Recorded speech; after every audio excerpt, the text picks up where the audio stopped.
નમસ્કાર દોસ્તો, આજ આપણે વાસ્તુશાસ્ત્રના એવા 50 મુખ્ય નિયમો જોઈશું કે જેને ઘણા લોકોએ અપનાવી અને પોતાના નસીબ જગાડ્યા છે અને ધન સુખમાં વધારો પણ કર્યો છે.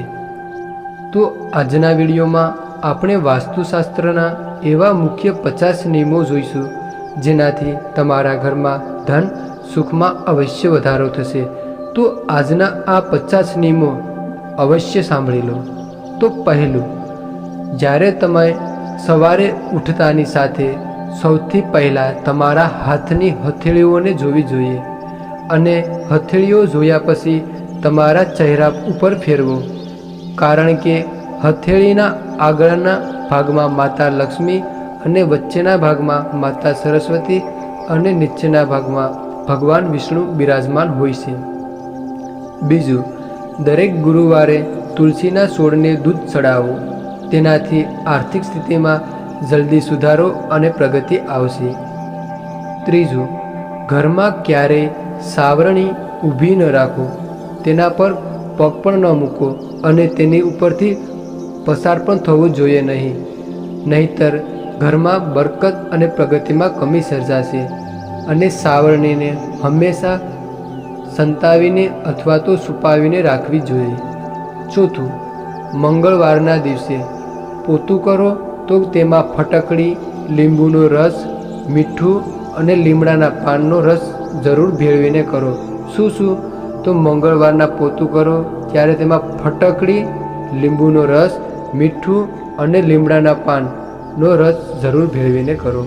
આનાથી નકારાત્મક ઉર્જા સમાપ્ત થાય છે અને વાસ્તુ દોષ પણ લાગતો નથી.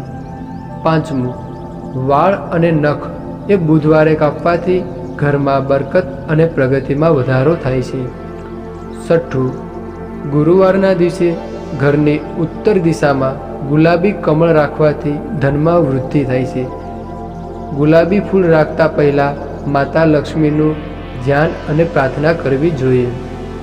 સાતમું, શુક્રવારની રાત્રે માતા લક્ષ્મીની વિધિ વિધાનથી પૂજા કરી તેમને દૂધથી બનેલી મીઠાઈનો ભોગ અર્પણ કરો, તેનાથી માતા લક્ષ્મી અવશ્ય પ્રસન્ન થશે. આઠમું, શનિવારના દિવસે પીપળાના ઝાડ નીચે સરસવના તેલનો દીવો પ્રગટાવી તેનાથી શનિ અને મંગળ ગ્રહ શુભ ફળ આપે છે. નવમું, જમતી વખતે ક્યારે પણ બૂટ કે ચપ્પલ ન પહેરવા જોઈએ અને બૂટ કે ચપ્પલ પહેરીને ભોજન પણ ક્યારે બનાવવું ના જોઈએ અને ભોજન કર્યા પછી થાળીમાં હાથ પણ ન ધોવા જોઈએ. 10મું, મંદિરમાં સુકાઈ ગયેલા ફૂલ અને બળી ગયેલી અગરબત્તી રાખવી ના જોઈએ. મંદિરને હંમેશા ચોખ્ખું અને સ્વચ્છ રાખવું જોઈએ. 11મું, તિજોરી એ ઉત્તર દિશામાં રાખવી જોઈએ, કારણ કે ઉત્તર દિશા એ કુબેરની દિશા ગણાય છે અને જો તમારા ઘરમાં પણ નકારાત્મક ઉર્જાનો વધારો થઈ રહ્યો હોય અને તમને એવું લાગી રહ્યું હોય કે નકારાત્મક ઉર્જા વધી રહી છે અને તમને તો ઘરમાં પ્રગતિનું વાતાવરણ ઓછું હોય તો ઘરમાં પ્લાસ્ટિક એટલે કે નકલી છોડ હટાવી દો, તેનાથી મુશ્કેલીઓ વધે છે. આગળ 13મું, જ્યારે પણ ઘરે રોટલી બનાવો છો ત્યારે પહેલી રોટલી ગાય માતાને ખવડાવો અને બીજી રોટલી એ કૂતરાઓને આપો અને ત્રીજી રોટલી ઘરના વડીલને ખવડાવો. આવું કરવાથી માતા લક્ષ્મી અવશ્ય પ્રસન્ન થાય છે. 14મું, દરરોજ પીપળાના ઝાડને જળ ચડાવવું જોઈએ અને સ્નાન કર્યા પછી પીપળાના ઝાડમાં એક કળશ જળ ચડાવવાથી વિષ્ણુ ભગવાન એ અવશ્ય રાજી થાય છે અને તેમની કૃપાથી તમને ચોક્કસ ફળ પણ પ્રાપ્ત થઈ શકે છે, જેના કારણે તમારા જીવનમાં અમુક સમસ્યાઓ આપમેળે દૂર થઈ શકે. 15મું, જો તમે પોતાના ગ્રહોને અનુકૂળ બનાવવા ઈચ્છો છો તો બૃહસ્પતિનો શુભ પ્રભાવ લાવવા ઈચ્છો છો તો ઘરના પોતામાં એક ચપટી હળદર મિક્સ કરો, તેનાથી ઘરમાં બૃહસ્પતિનો ઉચ્ચ પ્રભાવ રહેશે. 16મું, પૂજાના સ્થાન પર પાણીનું પાત્ર હંમેશા ભરેલું રાખવું જોઈએ. 17મું, ઘરમાં મહાભારત, યુદ્ધ, ઘુવડ, વહેતા દૂધની તસવીરો ક્યારેય ન લટકાવવી જોઈએ તેનાથી ઘરમાં પરિવારના સભ્યો વચ્ચે મતભેદ થઈ શકે છે. 18મું, ઘઉંમાં નાગકેસરના અમુક દાણા, દાખલા તરીકે 2 જેટલા દાણા અથવા તો તુલસીના 11 પાન, એટલે કે નાગકેસરના 2 દાણા અને તુલસીના 11 પાન નાખીને ઘઉં દળાવવું જોઈએ. આ ખૂબ શુભ માનવામાં આવે છે. 19મું, સરસવના તેલમાં દીવામાં લવિંગ નાખીને પ્રતિદિન પ્રગટાવવું શુભ માનવામાં આવે છે. 20મું, તમારા ઘરમાં ક્યારેય પણ 3 દરવાજા એક જ રેખામાં ના હોવા જોઈએ, તો તેના કારણે વાસ્તુ દોષ પણ ઉત્પન્ન થઈ શકે. 21મું, ઘરની દિવાલો, છત કે ફર્શમાં તિરાડો ન પડવા દો. જો તિરાડો દેખાય તો તેને તરત જ રિપેર કરાવી લો. ઘરમાં આવી તિરાડો હોવી એ અશુભ માનવામાં આવે છે. 22મું, તમારા ઘરમાં બિનજરૂરી વસ્તુઓ જેવી કે તૂટી ગયેલી વસ્તુઓ ના રાખવી, કારણ કે તેમાં નકારાત્મક ઉર્જા હોય છે અને તે અમુક સમસ્યાઓ પણ ઊભી કરી શકે. 23મું, જો શક્ય હોય તો ભોજન રસોડામાં જ બેસીને કરો, તેનાથી દેવી લક્ષ્મી પ્રસન્ન થઈ શકે. 21મું, કોઈ પણ દેવી દેવતાની 1થી વધુ મૂર્તિ ઘરના મંદિરમાં ન રાખવી. જીવનમાં પ્રગતિ અને સફળતા મેળવવા માટે ગંગાજળને પૂજા રૂમમાં અવશ્ય રાખવું. 22મું, પક્ષીઓને શણ નાખો. આવું કરવાથી તમારા પ્રગતિના માર્ગમાં આવતી અનેક સમસ્યાઓ દૂર થઈ જાય છે અને ઘરમાં સુખ અને સમૃદ્ધિ પણ આવે છે. 23મું, તુલસીનો છોડ પૂર્વ દિશા તરફ ગેલેરીમાં અથવા તો પૂજા સ્થાનની નજીક રાખવો જોઈએ. દક્ષિણ દિશા તરફ બિલકુલ પણ ન રાખવો. 24મું, ઘરમાં કાળા અને જાંબલી રંગનો ઉપયોગ ન કરો અને આ પ્રકારના ઘરમાં પડદા કે દિવાલના રંગો પણ ના હોવા જોઈએ. આનાથી વાસ્તુ દોષ ઉત્પન્ન થઈ શકે. 25મું, ઘરમાં પૂજા કરતી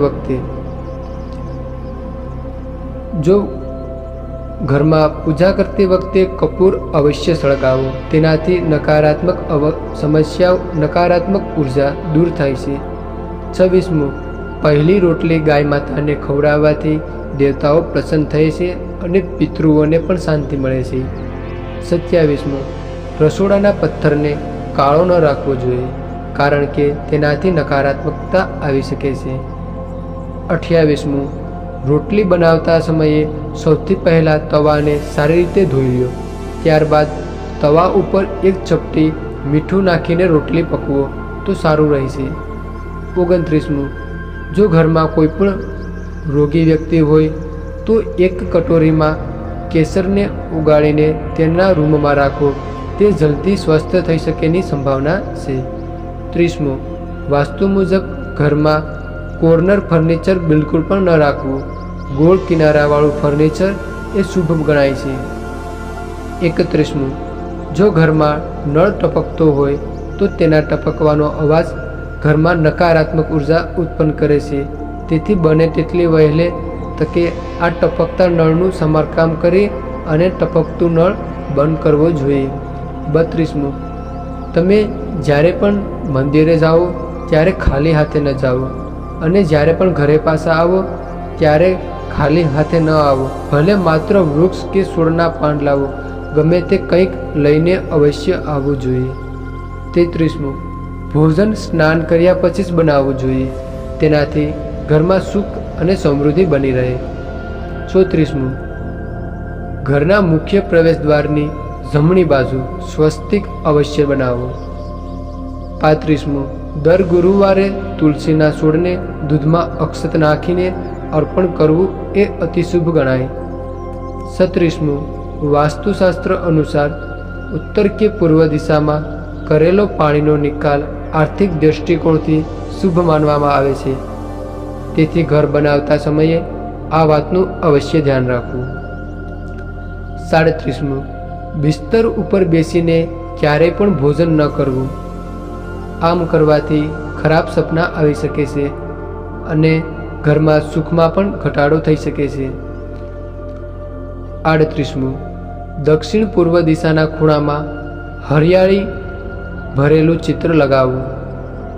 39મું, પૂજા સવારે 6 વાગ્યાથી લઈને 8 વાગ્યાની વચ્ચે જમીન ઉપર આસન પાથરીને પૂર્વ અથવા તો ઉત્તર દિશા તરફ મુખ રાખીને બેસીને કરવી.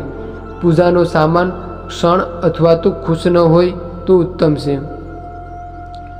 40મું, ભોજનની થાળીને હંમેશા ચટાઈ અથવા તો ટેબલ પર સન્માનથી રાખવી.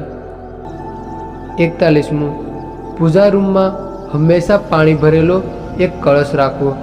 જેટલું શક્ય હોય તેટલો ઈશાન કોણની જગ્યામાં રાખો. 42મું, તમારા ઘરમાં બૂટ કે ચંપલ ગમે ત્યાં વેરવિખેર કે ઊંધા છતાં ન રાખવા. તેનાથી અશાંતિ ઉત્પન્ન થઈ શકે છે. ઘરના મુખ્ય દ્વાર પર બૂટ કે ચપ્પલ ગમે ત્યાં કે ઊંધા છતાં રાખવાથી માતા લક્ષ્મી ઘરમાં પ્રવેશ કરતા નથી. 43મું, ઘરમાં અઠવાડિયામાં એકવાર મીઠાના પાણીથી પોતા અવશ્ય કરવા. તેનાથી ઘરમાં સકારાત્મકતા આવે છે.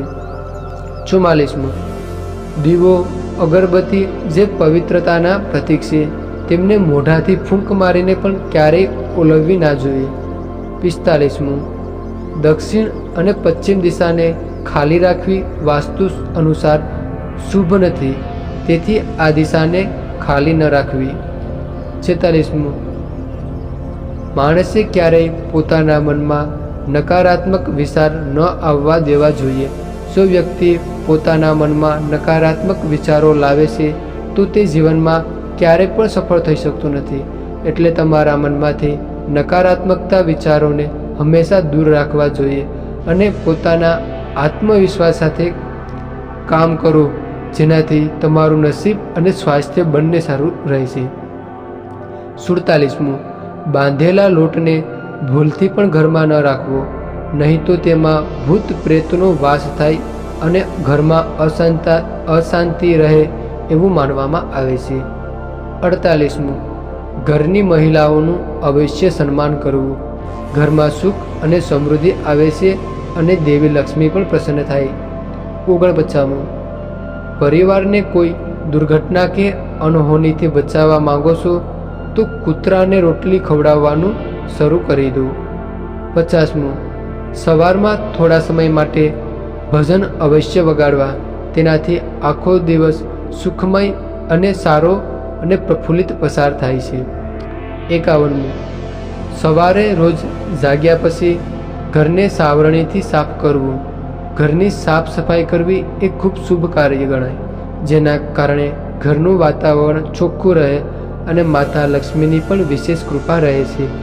આવામાં દરરોજ સાવરણી લગાવવાથી તમારા ભાગ્યમાં પરિવર્તન અને બદલાવ આવે છે, કારણ કે ગંદકીના કારણે ઘરમાં અનેક બીમારી પણ ઉત્પન્ન થઈ શકે છે.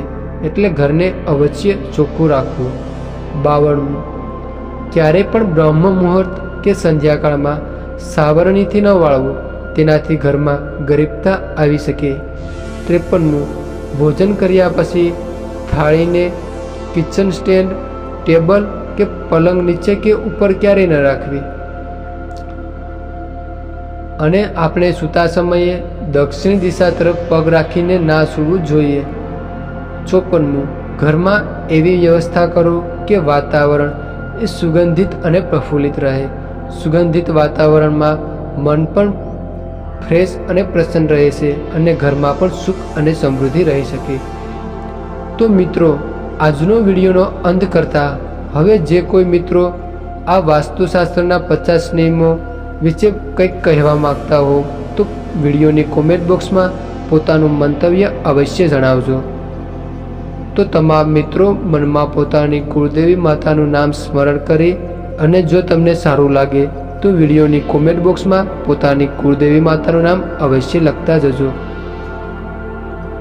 તો મિત્રો, જો તમે આવા જ વિડીયો જોવા માગતા હો તો વિડીયોને લાઈક કરી અને આપણી આ યુટ્યુબ ચેનલને અવશ્ય સબસ્ક્રાઈબ કરી દેજો, એટલે આપણે આવા વિડીયો સાથે વારંવાર મળી શકીએ.